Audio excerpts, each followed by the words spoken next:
Buenos días, es un gusto compartir con ustedes el espacio. Pues seguimos con las sesiones de este seminario, Violencia Social y Espacio Público. Ha sido un espacio pues de mucha retroalimentación, gracias a las participaciones de todos y todas ustedes, que también con sus saberes, con las interrogaciones que traen aquí, pues hemos co-construido, ¿no?, espacios de conocimiento. En esta ocasión vamos a abordar dos grandes hechos de suma importancia para la sociedad mexicana, hechos históricos que pues en la memoria de los y las mexicanas y mexicanos ha quedado pues un gran dolor, una gran indignación, que tiene que ver con la masacre en Tlatelolco y con la desaparición forzada de los 43 normalistas en Ayotzinapa. Entonces, para esta ocasión es en modalidad conversatorio para que pues podamos discutir diferentes aristas de tan lamentable y tan atroces actos que se cometieron. Sin embargo, pues yo sé que para temas tan delicados, tan importantes, pues no nos va a alcanzar solamente este tiempo en el conversatorio, pero pues digamos que vamos a hacer como un primer momento el esfuerzo para ir discutiendo varias vertientes en cuanto a pues lo que sucedió, qué elementos estuvieron implicados, personas, ¿no?, actores estuvieron implicados. De ahí pues algunas interrogantes que se desprenden en cuanto al tema de la ley, el tema de la justicia, el tema de la impunidad, ¿sí?, el tema incluso de la importancia de las acciones que se tienen que generar ante estos hechos. Hay una serie de interrogantes y vertientes que podemos abordar al respecto, y en esta mesa pues tengo el gusto de presentarles pues a tres digamos académicos, militantes, ¿sí?, activistas desde diferentes lugares que van a conversar con ustedes y entre ellos acerca precisamente del tema que nos trae el día de hoy sobre Tlatelolco, Ayotzinapa. Entonces, como ustedes saben, pueden participar a través del chat o a través precisamente de levantar la mano y abrir su micrófono. Vamos a hacer una primera ronda en que cada ponente nos va a exponer lo que nos trae, esas reflexiones al respecto, y después de esa primera ronda pues ustedes pueden participar con sus comentarios y nutrir, ¿no?, con sus dudas, interrogantes, y entonces va a ser un conversatorio entre los ponentes y también con ustedes. Entonces voy a presentar a cada ponente y después ya les voy a dar, ¿no?, como el espacio para que puedan comenzar. Entonces tengo aquí a mi derecha al doctor Moisés Mendoza Valencia. Es académico titular de tiempo completo indeterminado en la Universidad Autónoma Metropolitana Unidad Iztapalapa, perteneciente al Departamento de Sociología y adscrito a la licenciatura en Ciencia Política. Es miembro del Centro de Estudios de la Democracia y Elecciones, sede en la UAMI. Es integrante y jefe de área de investigación del área Estado y Movimientos Sociales del Departamento de Sociología en la UAMI. Es miembro en la Sociedad Mexicana de Estudios Electorales y de la Asociación Mexicana de Ciencias Políticas. Sus líneas de investigación son élites y sucesión presidencial en México, sistema político electoral mexicano, historia política electoral mexicana y movimientos sociales y políticos en México. Tenemos al lado del doctor Moisés, tenemos a José Lira Reyes. Él estudió ciencia política en la Universidad Autónoma Metropolitana Unidad Iztapalapa, Ha sido articulista, reportero y fotógrafo en el Diario de la Ciudad Victoria, el Mercurio de Ciudad Victoria, la Gaceta del Colegio de Bachilleres, las revistas Comunidad INEA y Voluntades, el periódico Mural, el Letra Grande y la Gaceta Los Libros Tienen la Palabra, ambos editados por la Dirección General de Publicaciones de la entonces Conaculta. En la revista Cambio, Grupo MAC Multimedios, fue editorialista, reportero y fotógrafo durante 5 años, es colaborador gráfico de la revista digital Disidentes. Durante más de 3 décadas ha ejercido el periodismo en las siguientes áreas de comunicación social: Gobierno del Estado de Tamaulipas, Universidad Autónoma de Tamaulipas, Dirección General de Publicaciones del Consejo Nacional para la Cultura y las Artes, ahora Secretaría de Cultura Federal, Instituto Nacional para la Educación de los Adultos, Colegio de Bachilleres, Secretaría de Desarrollo Social del Gobierno Capitalino y el Tribunal Electoral del Distrito Federal. En la década de los 80 fue productor, guionista, locutor y reportero en las estaciones de Radio Tamaulipas y Radio Universidad Autónoma de Tamaulipas. En 1994 obtuvo el Premio Estatal de Periodismo Manuel Buendía en la categoría de artículo de fondo con el texto Colosio y el arte de la guerra, publicado en el suplemento Cultura del Diario de la Ciudad Victoria. Y bueno, tiene más semblanza, pero hasta aquí lo vamos a dejar. Tenemos de aquel lado al doctor Francisco de Parrés Gómez.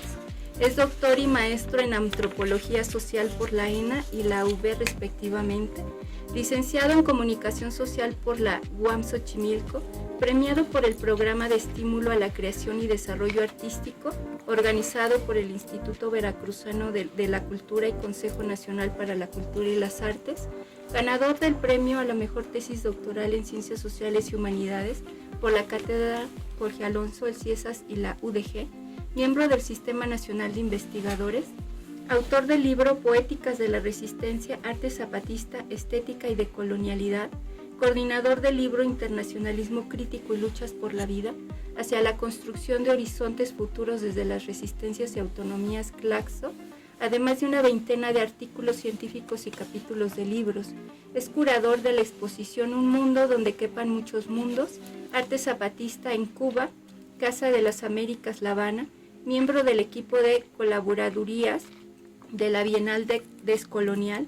Su trabajo antropológico, artístico y fotográfico audiovisual ha sido expuesto en México, Estados Unidos, Cuba, Colombia, Chile, Ecuador, Brasil, Alemania, España, Italia, Inglaterra y Corea del Sur, en espacios como el Museo del Palacio de Bellas Artes, el Museo Regional de Guadalajara, el Museo Regional de Puebla, la Casa de las Américas, la Universidad de los Andes, la London University, la Notre Dame University, el Institute of Radical Imagination, el Museo Antropológico y de Arte Contemporáneo de Guayaquil y la Bienal de Brasil, entre otros. Actualmente es investigador postdoctoral en el Instituto de Investigaciones en Educación de la Universidad Veracruzana. Pues como pueden ver, vamos a tener como un conversatorio bastante lleno de reflexiones y de experiencias. Es diverso, entonces pues me da mucho gusto recibirles y me da mucho compartir este espacio con ustedes. Entonces pues vamos a comenzar. Pues doctor Moisés, comenzamos contigo y pues tenemos cada quien 15 minutos, les vamos a ir marcando el tiempo, entonces adelante. Hola, buenos días, perdón por el retraso. Bueno, en el caso del 68, que hoy se cumplen 56 años, no quiero profundizar tanto, se me hace que es más importante pues esta herida. Todas son abiertas pues, pero una todavía está sangrando, que es el caso de Ayotzinapa. Aquí en el caso del 68, bueno, pues a grandes rasgos hay una anécdota que Cuauhtémoc Cárdenas platica con su padre, el general Lázaro Cárdenas, que se le acerca el entonces general Marcelino García Barragán y le cuenta fue el Estado Mayor Presidencial. No sé si Marcelino García Barragán se quería lavar las manos, pero bueno, eso fue esa anécdota que está por ahí. Y a grandes rasgos lo que pasa en el 68, bueno, pues en esta concentración en Tlatelolco, el batallón Olimpia, con un guante blanco, un grupo paramilitar dentro del ejército, pues hay un fuego cruzado con elementos del ejército. El Estado reconoce 26 muertos, pero documentos desclasificados del gobierno de Estados Unidos y los propios activistas cierran la cifra alrededor de 200 muertos. De esos 160 muertos son civiles, son estudiantes, y alrededor de 40 militares. Recordemos que el presidente Gustavo Díaz Ordaz, pues hace algunos años también es vinculado como que participó como agente activo de la CIA.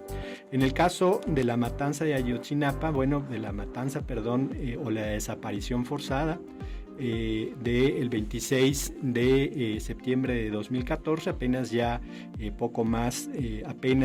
10 años con unos días, pues hay una narrativa un poco compleja en el sentido que fue lo que pasó.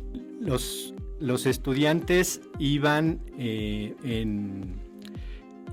con la idea de venir a la Ciudad de México precisamente al aniversario del 2 de octubre, toman algunos camiones de una empresa Estrella Blanca, pasan por Iguala, y hay de tanta narrativa y de tanta información, hay un enfrentamiento entre miembros del cártel hegemónico en esa zona, que es Guerreros Unidos, contra el cártel de la Sierra. Otros dicen que fueron contra los Rojos, el de la Sierra que dirige Onésimo Martínez, y contra el cártel Guerreros Unidos que lidera otra vez reaprendido Gildardo López Astudillo, el Gil.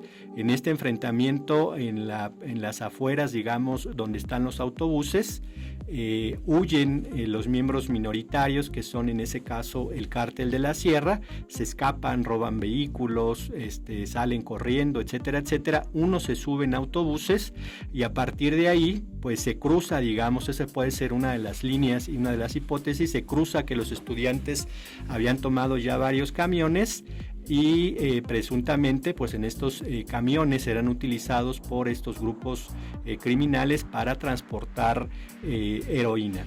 Y lo que sucede después es que los estudiantes pues siguen en marcha, digamos, en estos camiones, y se alerta a la policía, sobre todo a la policía municipal, que les empieza a parar alto, y al momento que les paran el alto les empiezan a disparar a los estudiantes, ¿no? Este grupo que los acusa pues los mezclan, es decir, a los estudiantes, según el cártel Guerreros Unidos, los estudiantes pues pertenecían, digamos, a una banda rival, ¿no? Los jóvenes les gritaban a los policías: somos estudiantes, no somos criminales, pero los policías, sobre todo los municipales, junto con un operativo también con la policía estatal y federal, empezaron a parar a los autobuses. Pues una vez que son detenidos los estudiantes, unos ya presentaban heridas, son entregados a una persona de nombre Jesús Pérez Lagunas, alias El Güero, de Guerreros Unidos, y ordena algo, parece que es algo terrible, donde dice: no dejen un cabo suelto, mátenlos a todos, ¿no? Con la idea, pensando que los alumnos, los estudiantes, pertenecen a un cártel rival de Guerreros Unidos. Es tal la paranoia que tiene el grupo, ya lo vimos alguna vez, algunas personas que fueron a vacacionar a Acapulco también hace 10 años, ¿no? Donde está la paranoia que cuando se ve a un grupo grande de hombres, pues los delincuentes piensan que vienen, digamos, a arrebatarles la plaza. En este sentido, está la paranoia que, a pesar de las súplicas de los estudiantes, estos son acusados, ¿no?, por parte del grupo de Guerreros Unidos, de que trabajan para grupos rivales, y que se robaron la heroína. Son trasladados a varios puntos a las orillas de la ciudad y empiezan a ser ejecutados. Algunos fueron disueltos otros fueron quemados y sus restos esparcidos en varios lugares, y no se sabe también, además de las funerarias que tienen en relación y el poder que tiene los Guerreros Unidos. En algunas de esas funerarias, estos crematorios, son desaparecidos los estudiantes. No se sabe cuántas personas fueron pues sus cuerpos desaparecidos, incinerados en estas funerarias, y pues los trasladaron a estos crematorios. Después de esto, pues bueno, es un boom de las noticias a nivel nacional, a nivel internacional, y pues empieza, digamos, las investigaciones, ¿no? Se integra un grupo de especialistas internacionales, entre ellos antropólogos forenses, este grupo interdisciplinario de expertos y expertas independientes designado por la Corte Interamericana de Derechos Humanos, que empiezan, digamos, a narrar o a hacer una investigación de lo sucedido. Murillo Karam es gobernador del estado de Hidalgo y el último procurador, de los últimos procuradores que tiene el régimen, porque ya hay fiscalía. Construye una, digamos, para callar, digamos, las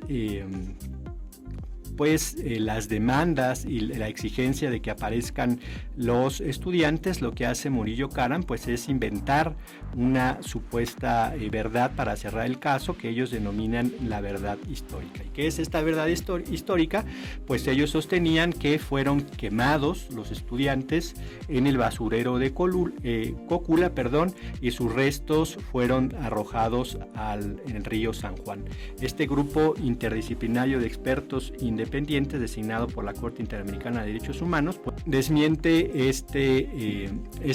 esta situación. Bueno, la noche de esta masacre de los 43 estudiantes o presunta masacre o desaparición de los 43, pues se exhibe que los jefes de distintas corporaciones están en la nómina o reciben soborno, sobre todo la policía municipal, la policía estatal, y no importa, pero también pues hay participación de la Policía Federal y de algunos miembros del Ejército. Incluso el presidente municipal de aquella época, Barca, pues sigue preso. Yo creo que con estos hechos el PRI y el régimen de Peña Nieto, pues yo creo que ese día muere el gobierno de Peña Nieto, es decir, los demás son días como de desgobierno, ¿no? Aparte que todos los días salía a la luz un escándalo de corrupción, pues yo creo que con esto y una serie de sucesos, pues el PRI cava su propia tumba.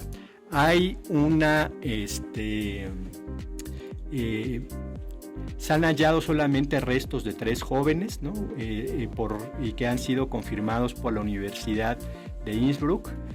Se ha procesado hasta el día de hoy a 151 personas, más de 60 ya han quedado libres. De estos personajes, pues contamos que está el ex procurador, que hace poco ya se fue a su casa, ¿no? Tiene prisión domiciliaria, este favor que le hicieron a Echeverría, el PAN y el PRI, para que pues algún día son juzgados estos personajes, ¿no? Ellos también pues sienten que un día les puede tocar, pues tienen prisión domiciliaria a partir de los 70 años. Son de estas más de 150 personas, 134 son civiles, 6 militares, incluidos 2 generales. De los 14 militares acusados inicialmente, solo 3 están en prisión. Hay un elemento de la Marina. Todavía hay órdenes de aprehensión. También está preso el exdirector de antisecuestro de la unidad del Asiedo. Hay otro personaje que está prófugo en Israel, el titular de la Agencia de Investigación Criminal, Tomás Herón, que se le acusa, digamos, de torturar y de crear, de acusar falsamente a distintos personajes, acusándolos de la desaparición y participación, declarándose culpables a través de la tortura. A nivel local está preso el exsecretario de Seguridad Pública del estado de Guerrero. Hay 74 policías municipales, en total detenidos, 8 de Cocula, 7 de Huitzuco, 41 de Iguala, 6 policías estatales, 6 federales y 6 federales ministeriales federales, y el presidente, como habíamos mencionado, el presidente municipal de Iguala. Por parte de, digamos, de las cabecillas de los grupos delincuenciales que se disputaban la plaza y se enfrentaron el día de los hechos en la desaparición de los normalistas, está preso Felipe Rodríguez Salgado, el Cepillo, Gildardo López Astudillo, que se le invitó en un primer momento a que pudiera colaborar a cambio pues de bajar su condena. Sale libre, digamos, hay un problema fuerte en México porque la Corte libera prácticamente a las personas que pueden pagar su libertad, buenos abogados, pero acaba de ser reaprendido nuevamente Gildardo López Astudillo, el Gil, el que es, digamos, la persona que dirige Guerreros Unidos ese día en la ciudad de Iguala y en el estado, y también es aprendido por parte de Guerreros Unidos, digamos, no se desarticula la célula, pero también es aprendido Marco Antonio Ríos Weber. Alejandro Encinas, que va a representar una comisión de la verdad, responde, obviamente, acepta que el crimen de Ayotzinapa fue un crimen de Estado. Él menciona que no hay indicios de que los normalistas sigan con vida. Se instaló esta Comisión para la Verdad y Acceso a la Justicia del caso Ayotzinapa, integrado por funcionarios, padres y madres y organizaciones de derechos humanos y de la sociedad civil. Hay un acuerdo que se firma con la alta comisionada de derechos humanos, la expresidenta chilena Bachelet, y esta comisión pues realizó a lo largo de estos años, de estos 10 años, 6 informes de trabajo, un informe semestral de actividades, tuvo 7 sesiones extraordinarias, un informe sobre violaciones de derechos humanos y la investigación del caso, un informe del mecanismo especial para el seguimiento del mismo caso y recomendaciones vinculadas con la investigación y búsqueda de los estudiantes. Aquí pues nos tenemos que hacer una pregunta: ¿dónde están los estudiantes? Alejandro Encinas, por presión, ¿no?, y por pacto, digamos, que hay en el ejército, pues supuestamente sale para integrarse a las campañas, en este caso a la Clara Brugada, en el caso de la Ciudad de México, pero parece que sale por presiones del ejército.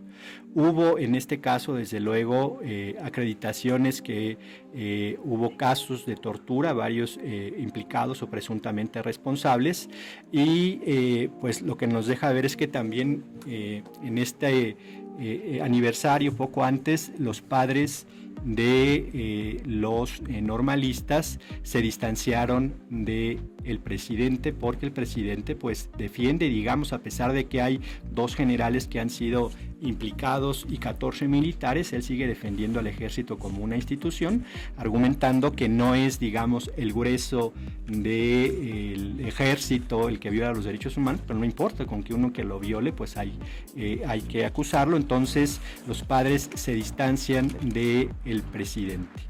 Falta saber, ¿no?, para preguntarnos, reflexionar qué pasó a minuto, cómo desaparecen estos jóvenes, por qué, si efectivamente se les confunde y se les acusa de haber, ¿no?, los grupos criminales los acusaron de participar y ser miembros de un grupo rival. Falta saber quién dio las órdenes, de manera más allá de estas narrativas, confesiones que no se obtengan por la vía de la tortura, para saber el minuto a minuto qué pasó con los estudiantes, dónde están y cómo los desaparecieron. Algo que es terrible pues para los padres es que la Secretaría de Gobernación ya descartó que pues existan, ¿no? Es decir, no hay son pocas las posibilidades, o prácticamente nulas, de que los 40 estudiantes que no se han encontrado ninguna parte de sus restos sigan con vida en algún lugar. Falta saber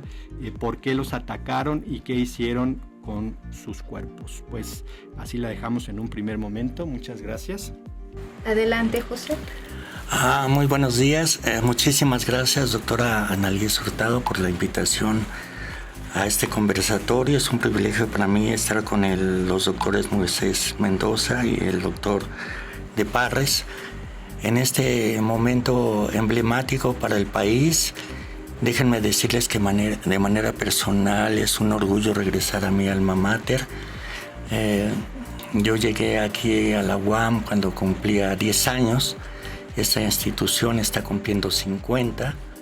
Y al llegar a las instalaciones pues se me llena de recuerdos de aquella época.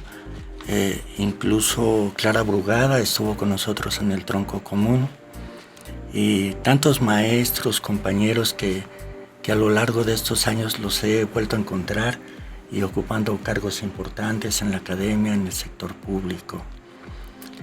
A mí me parece, y comentaba previamente a la doctora Annalise, que este seminario, este conversatorio es un momento importantísimo para la vida del país por varias razones.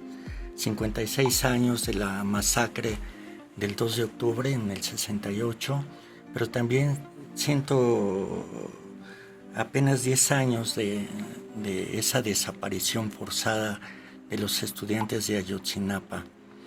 Yo veo en el 68 y en el movimiento de las normales rurales en México una conexión muy importante, y a esto quiero referirme en un primer momento. En primer lugar, decir que el caso de Ayotzinapa pareciera un fenómeno aislado, que un grupo de estudiantes que se dirigían precisamente a una conmemoración más de la masacre del 2 de octubre en la Ciudad de México desaparecieran de esa manera tan brutal y que seguimos preguntando dónde están. Pero lo cierto es que la historia de Ayotzinapa y las escuelas normales rurales en México, que cumple 102 años, es una historia de lucha y de represión. No solo es el caso de Ayotzinapa, sino desde un principio, cuando se crean estas escuelas normales rurales en 1922 en Tacámbaro, Michoacán, y que tienen que ser reubicadas en varios municipios. Tuvo un momento desde el principio de agresión de varios sectores muy conservadores de esa época. La iglesia, que nunca vio con buenos ojos a estos estudiantes, que de inmediato los calificó como emisarios del demonio o una educación sin Dios, y que de inmediato fueron censurados, atacados, reprimidos. Muchas estudiantes fueron violadas, varios estudiantes fueron desorejados y les hicieron la vida imposible desde un principio. Entonces la historia de Ayotzinapa es el reflejo de una lucha de 102 años aquí en México por ese modelo educativo que no le gustó a muchos gobiernos, salvo el caso del sexenio del general Lázaro Cárdenas, que le da un impulso vital a la escuela normal rural a través de la educación socialista. El artículo 3 tiene esa modificación de que la educación que se imparte en México será socialista, y como han dicho varios politólogos y analistas, no necesariamente el régimen tendía hacia el socialismo, ¿no?, sino todo lo contrario. Pero se constituyeron en escuelas modelo, donde nada que ver con lo que esa mala fama que se les ha querido endilgar a los normalistas rurales, como en su momento también a los estudiantes del 68 como rojillos, emisores de la Rusia y de la Cuba comunistas. Y yo recuerdo muy bien que he tenido el privilegio de conocer a varios egresados de las escuelas normales rurales, y déjenme decirles que son estudiantes frente a todas las carencias que tuvieron como estudiantes en los internados. Han llegado a ocupar numerosos puestos en la academia, en diversas instituciones y en el sector público. Me viene a la memoria el magistrado en retiro, Raciel Garrido Maldonado. Él fue egresado de la escuela Reyes Mantecón en Oaxaca, muy cerca de la capital de Oaxaca.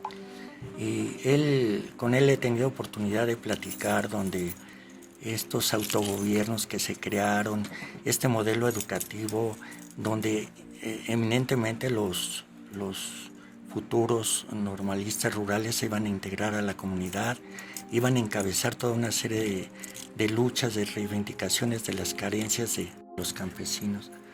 Se trata de estudiantes que si no hubiera sido por esas normales rurales, pues se hubieran ido de migrantes, hubieran seguido trabajando en el campo, o no hubieran salido de esa pobreza increíble que todavía se vive en el campo mexicano. Entonces las escuelas normales rurales que curiosamente se instalaron la mayoría de ellas en lo que fueron ex haciendas del Porfiriato, un detalle muy emblemático. Casi todas ellas ocuparon esos centros de producción típicos del régimen de Porfirio Díaz y que se convirtieron en escuelas modelo, pero que después del sexenio de Lázaro Cárdenas fueron disminuyendo los recursos, los presupuestos, hasta llegar a una situación donde se ha dicho en varias ocasiones que recibía más dinero o se le daba más alimento a un caballo que a un estudiante de una escuela normal rural. Entonces, yo sí veo una situación en Ayotzinapa que es la culminación de 100 años de represión, más de 100 años de represión, y que se da de esta manera bárbara, pero investigadores, periodistas como Luis Hernández Navarro y muchos más nos hablan de esa historia gris, de altibajos, de claroscuros, donde el Estado y también estos grupos conservadores, la Iglesia, los terratenientes, los caciques, han tratado de manera sistemática de acabar con las normales rurales. También hay una conexión muy importante que no se dice mucho en el movimiento del 68, pero estas estudiantes de las escuelas normales rurales tuvieron un papel muy destacado en estos orígenes del movimiento estudiantil acá en la Ciudad de México, a tal grado que Gustavo Díaz Ordaz, que sobra decir que era un represor que se jactaba de serlo, aún como expresidente y como embajador de México en España, resulta que una medida que tomó Gustavo Díaz Ordaz encubierta con una reforma educativa fue separar la educación secundaria del normalismo y cerrar más de 10 escuelas normales rurales. Entonces fue un golpe artero, un castigo que Díaz Ordaz quiso que fuera ejemplar a estas escuelas normales rurales que no hay que olvidar que de Ayotzinapa es egresado nada más ni nada menos que Lucio Cabañas, integrante de una federación estudiantil que sigue vigente y que han tratado de acallar. Yo recuerdo muy bien cuando el Baester Gordillo era dirigente del CENTE, decía que había que acabar con esas escuelas de semilleros de rojillos y convertirlas en una especie de centros de capacitación, de turismo. Evidentemente los estudiantes se opusieron, que siempre han tenido esa vena crítica y esa tendencia democrática que no a los regímenes del PRI nunca les gustó, ni a los del PAN. Resulta también que llama la atención que en esta transición de los poderes del poder presidencial, una gran deuda que nos dejó Andrés Manuel López Obrador es que desde un principio él hizo la promesa de atender el asunto de Ayotzinapa y terminó su sexenio, y a pesar de su Comisión de la Verdad y todo, finalmente se topó con una realidad que otros gobiernos o en otras circunstancias han enfrentado, que es la sospecha de que el ejército intervino ahí. Y en México y en otros países, cuando esto ocurre, pues es un callejón sin salida. Y estas comisiones de la verdad finalmente sirven para enredar y hacer que nunca se conozcan los hechos. Entonces me parece importante este momento para el país y que esperemos que ahora con el arribo de Claudia Sheinbaum, pues realmente pudiera hacer algo, si después de 10 años se puede hacer alguna situación, o como nos dice el doctor Moisés Mendoza, pues después de tanto tiempo es difícil saber. Encinas lo dijo, quién sabe dónde están, no hay la certeza o hay ya la plena seguridad de que ninguno de ellos está vivo, pero esta situación tiene que continuar. Como el movimiento del 68, nunca se ha dicho toda la verdad absoluta, siempre año con año aparecen libros, aparecen testimonios, en una época donde los medios en el 68, bajo el régimen de Díaz Ordaz, pues dieron su versión oficial también de los hechos y jamás le dieron la dimensión que tenía. Fue la sociedad civil, el ir de boca en boca, y que lo vemos en el libro de Elena Poniatowska, donde se recogen esas voces y que esas voces siguen ahí. Díaz Ordaz le apostó o no, en que no iba a haber memoria histórica, no le apostó al futuro, pero sin embargo, por lo menos el 68 fue un parteaguas y la posibilidad de un México democrático, donde el clamor por la libertad era ya inminente. Y a pesar de toda esa propaganda de Díaz Ordaz de impulsar los Juegos Olímpicos en el México 68, pues no lograron borrar la sangre de esos mártires, digamos, no solo estudiantes, sino también hasta amas de casa, gente que andaba por ahí, niños, y los datos oficiales que nos dan y que nos reveló nuevamente el doctor Moisés Mendoza, pues son irrisorios si lo confrontamos con esos testimonios. Yo recuerdo, yo tenía apenas 7 años, pero ya la gente, los vecinos hablaban de que llegaban camiones de basura o camiones de redilas y llenaban de cadáveres esos vehículos para irlos a dejar no sé dónde, pero la cifra fue increíble.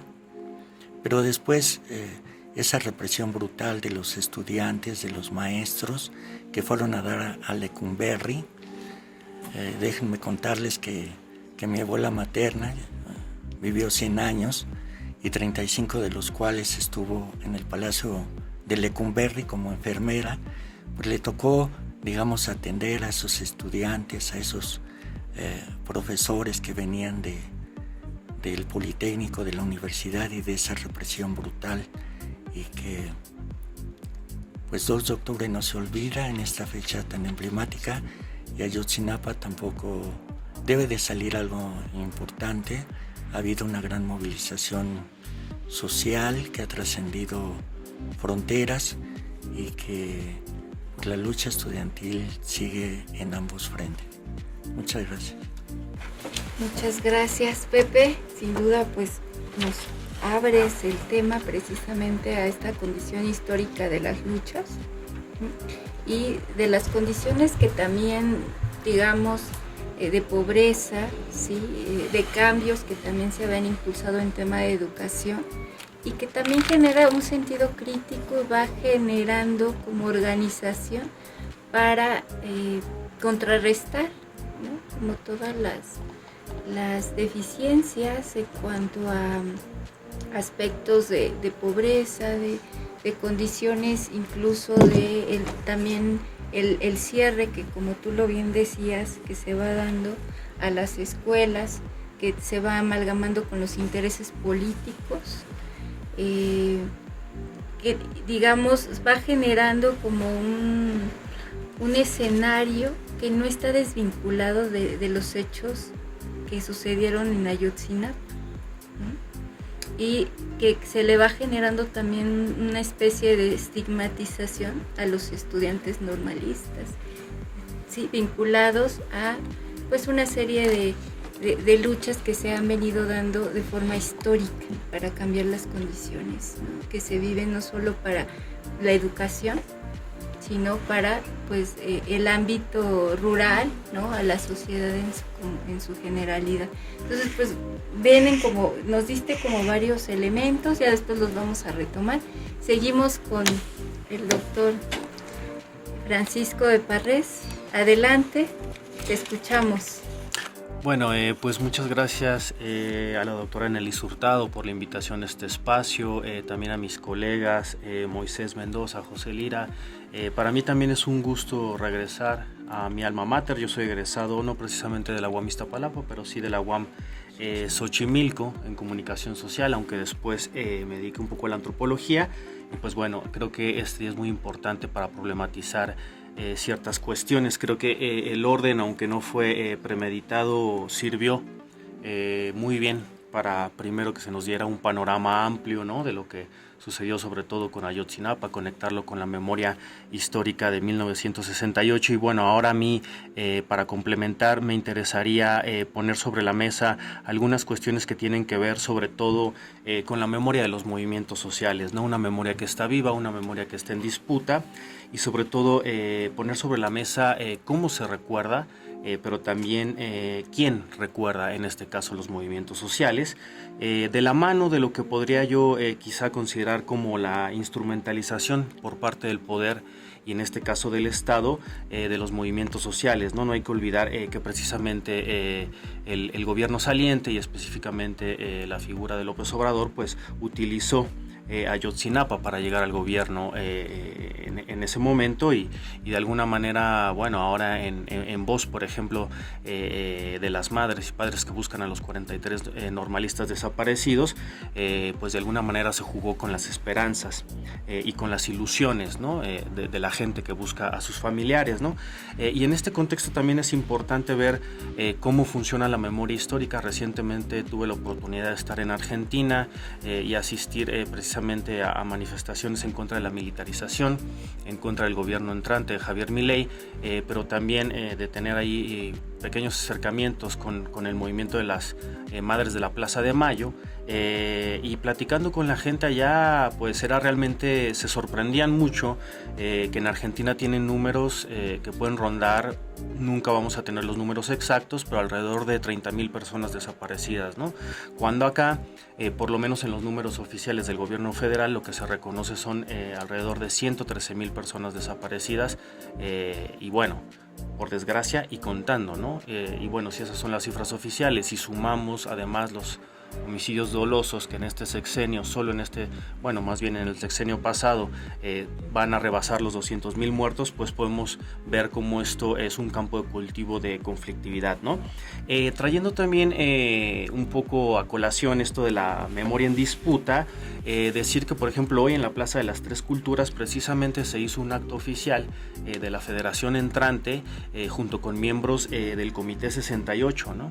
Y algunas de las cosas que se dijeron es que así como el Partido Revolucionario Institucional en su momento fue heredero de la Revolución de 1910, en este caso se quiere construir la idea de que el Movimiento de Regeneración Nacional, de que Morena es heredero, ¿no?, como movimiento de 1968, ¿no?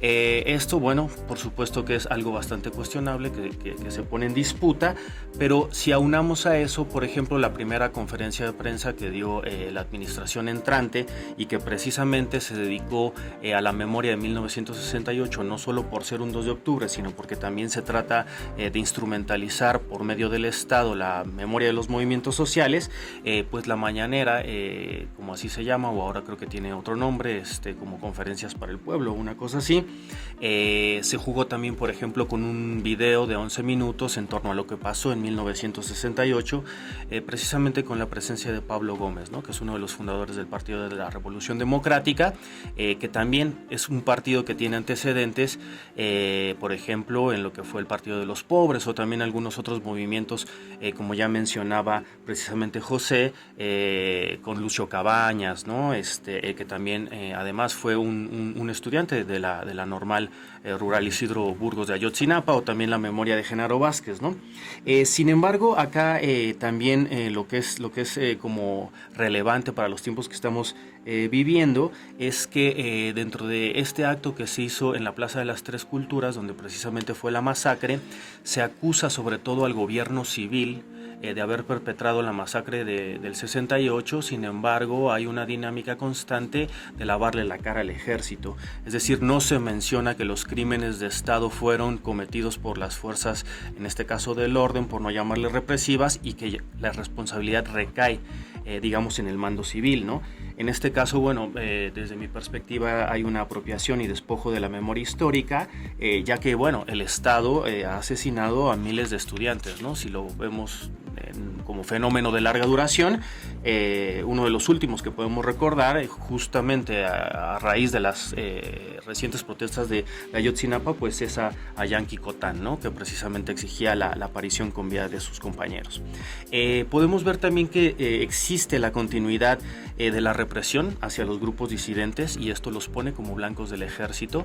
La conflictividad en el país, digamos, que se ha acrecentado y se ha enrarecido cada vez más con el fenómeno del crimen organizado, porque yo soy partidario de no llamarle narcotráfico, pensando en que el fenómeno es mucho más complejo, y que, bueno, pues se sigue también espiando, ¿no? a la gente que es disidente al Estado, también se siguen infiltrando los movimientos y se criminaliza. Justo ahí también está documentado, por ejemplo, que la misma Normal Rural Isidro Burgos pues estaba infiltrada por elementos del ejército en activo, y que precisamente hace unos días el expresidente López Obrador desmintió y dijo que López Patolzin no era militar activo del ejército, y sin embargo después, unos días, periodistas recuperaron documentos de la Sedena donde se afirma que Patolzin era miembro activo del ejército, ¿no? Entonces, en ese sentido vemos cómo sigue existiendo la violación de los derechos humanos y el derecho a la vida como una continuidad del Estado que reprime a los movimientos sociales, ¿no?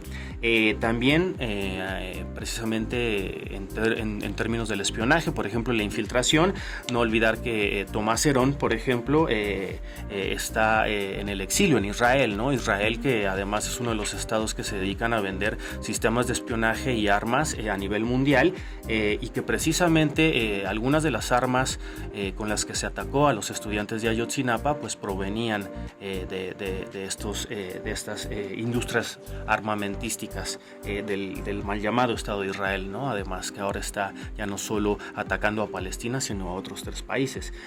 Otra cosa que me gustaría resaltar es la negativa a entregar la verdad y la justicia, además de la gravedad de los resultados de las comisiones de la verdad en el sexenio pasado.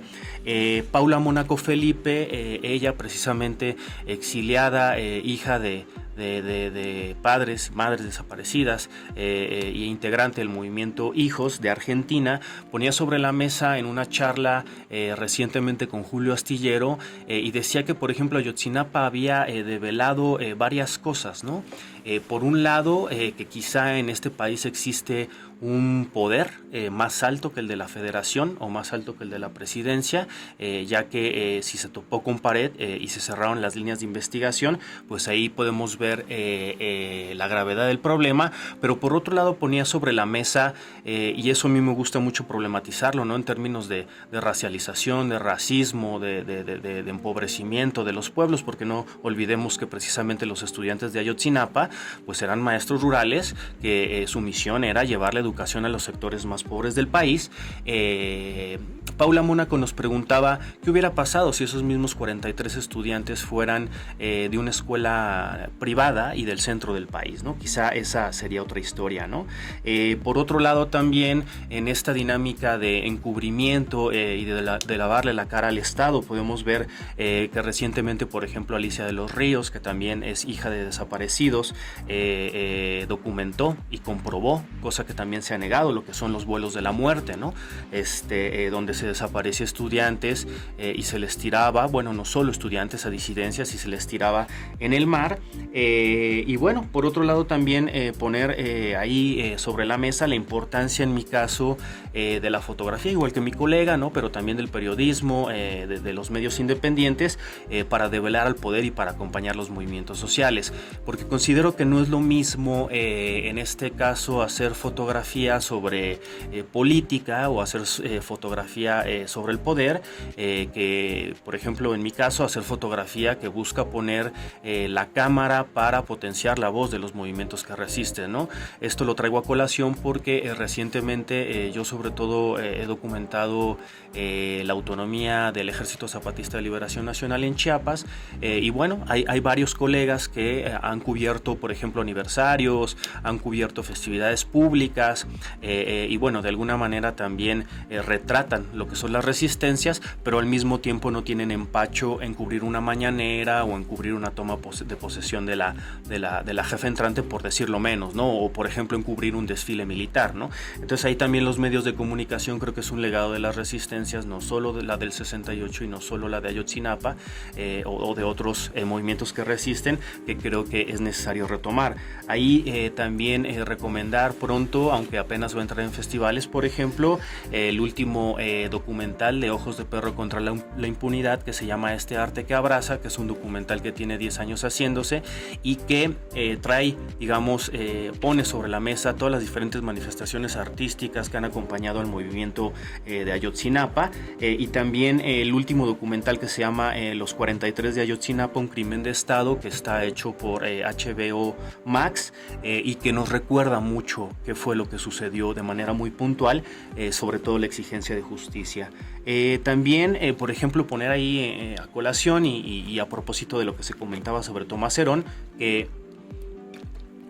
fue precisamente un periodista que ni siquiera él confiesa que sabía quién era Tomás Herón, que es el que toma un video y descubre cómo el fiscal estaba sembrando y manipulando las pruebas en el basurero de Cocula para decir que ahí habían sido incinerados los 43 de Ayotzinapa, ¿no? Entonces vemos cómo también la cobertura, por ejemplo, periodística o desde una cierta militancia, desde la contrainformación, puede dar la vuelta a toda una investigación muy compleja.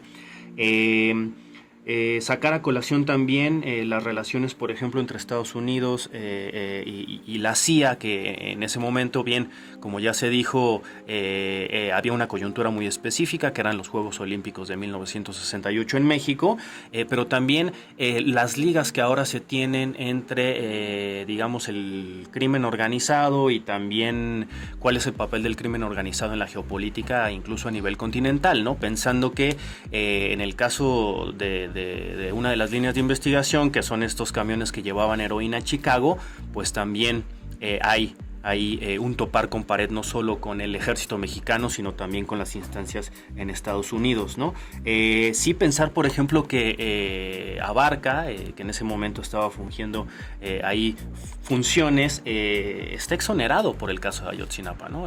Sigue en la cárcel por otros temas vinculados a crimen organizado y delitos a la salud, pero por Ayotzinapa está exonerado, ¿no? O también pensar qué sucede con el caso de Salvador Cienfuegos, ¿no? Que fue aprendido en Estados Unidos, posteriormente se trae a México, se habla de que es una violación en torno a la soberanía del país, pero después cuando llega a México se libera, y no solo se libera, sino que incluso se premia, y al día siguiente, o bueno, días posteriores a que Cienfuegos regresa a México, lo vemos con una canasta repartiendo regalos en la Guelaguetza de Oaxaca, ¿no? Y bueno, tiempo después, precisamente López Obrador es quien le entrega un premio por la labor como funcionario del Estado, ¿no?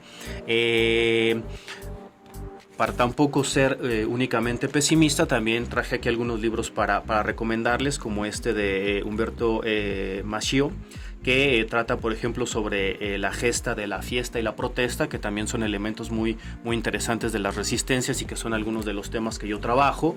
Otro que se llama El cuerpo del delito, 100 días de dibujos justo de Lecumberri, y que recupera parte de toda la gráfica que se hacía, por ejemplo, para para las demandas, ¿no? En este caso de 1968, pero que también podemos ver conexiones, por ejemplo, en su momento con el movimiento 132 y evidentemente con Ayotzinapa, que precisamente, como ya se dijo, venían los estudiantes a una manifestación del 2 de octubre. Está otro muy bonito que se llama Motivos para el canto y la danza, poesía del 68 de José Alberto Damián y de Alejandro Centeno Chávez, que también recupera la dimensión lúdica y la dimensión creativa, donde vale la pena traer a la memoria personajes como Salvador Novo, como Rodolfo Sigle, como José Revueltas, por ejemplo. Precisamente a propósito de lo que trabaja la doctora Annelies, está esta antología del teatro del 68 también, de Felipe Galván, que es muy interesante porque es un libro que trata de jugar de alguna manera con la imaginación y ponernos en contexto en escenas evidentemente teatralizadas, ficticias, pero al mismo tiempo conectadas con la realidad, como si fuera un guión de teatro. Entonces incluso es un libro que de alguna manera se puede actuar. Testimonios también, algunos de primera mano, como Una voz desde la masacre de José David Becerra, y que también les recomiendo, que es muy bueno, que es el memorial de 1968 y los movimientos sociales, que es un museo que precisamente está al lado del sitio arqueológico de la Plaza de las Tres Culturas, y es un museo de la UNAM, y precisamente es el catálogo de las exposiciones que tienen. Museo que en un primer momento se dedicaba a recuperar la memoria de 1968, pero que ahora se ha extendido a otras luchas, como las del movimiento feminista, precisamente como las del normalismo rural, como la lucha por la educación, pero también otras luchas que son realmente, yo consideraría, herederas de esa tradición histórica de lucha, como puede ser la de los pueblos originarios, la defensa del territorio, y precisamente la del Ejército Zapatista de Liberación Nacional y la del Congreso Nacional Indígena. Un poco esto para ponerlo en contexto, y que tampoco el poder se trate de adueñar de la memoria, y además lavarle la cara al ejército, ¿no?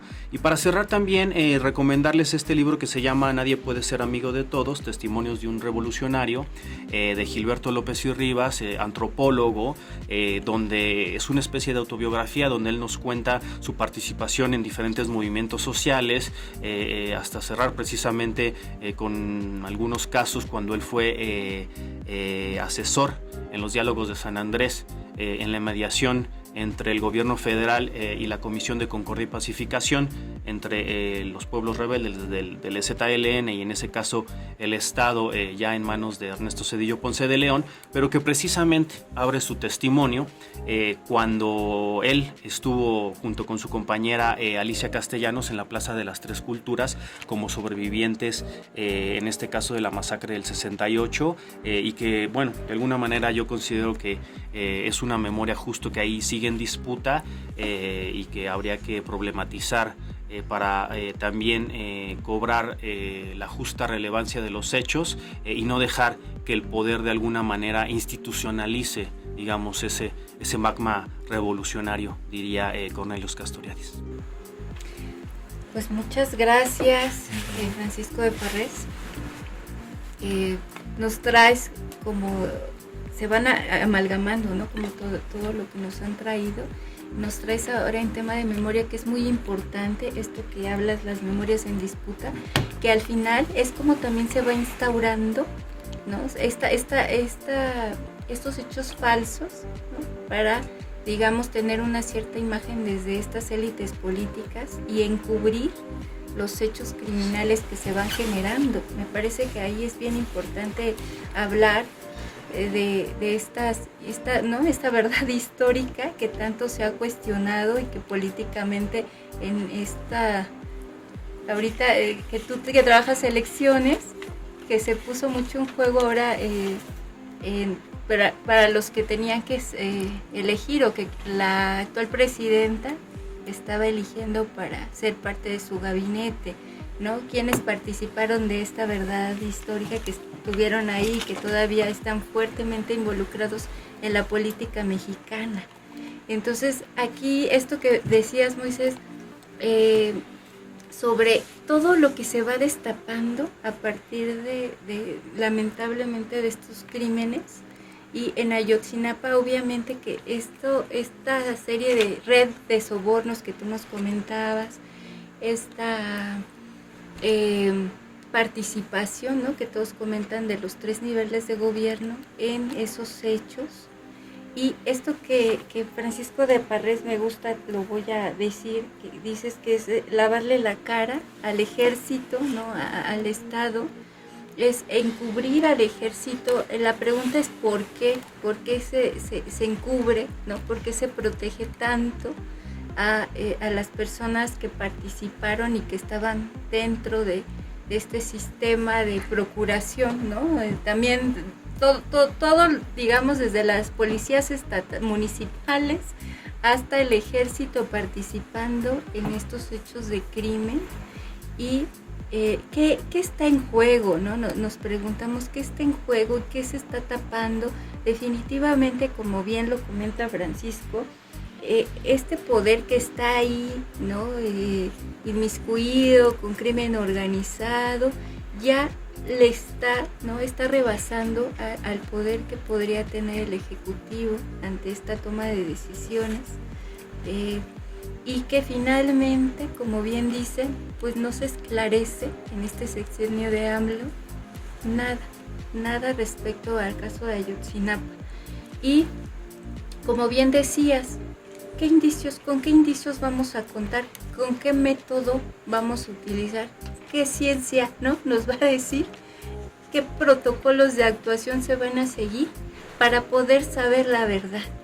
Y cómo se va maquillando todo, cómo se va desapareciendo desde un inicio, como bien comenta, ¿sí? Desde los medios de comunicación, cómo se va maquillando, no se va hablando de, ¿sí? O se va hablando digamos, una información falsa que confunde y que instaura cierta verdad, ¿no?, que en realidad no es verdad. Y pues tengan excelente semana, y pues ya desde diferentes ámbitos se harán los diversos, digamos, trabajos para la recuperación de la memoria, ¿no?, el sentido de cuestionamiento que tenemos que seguir haciendo respecto a lo ocurrido y para no olvidar, ¿no? Así es. Bueno, pues gracias.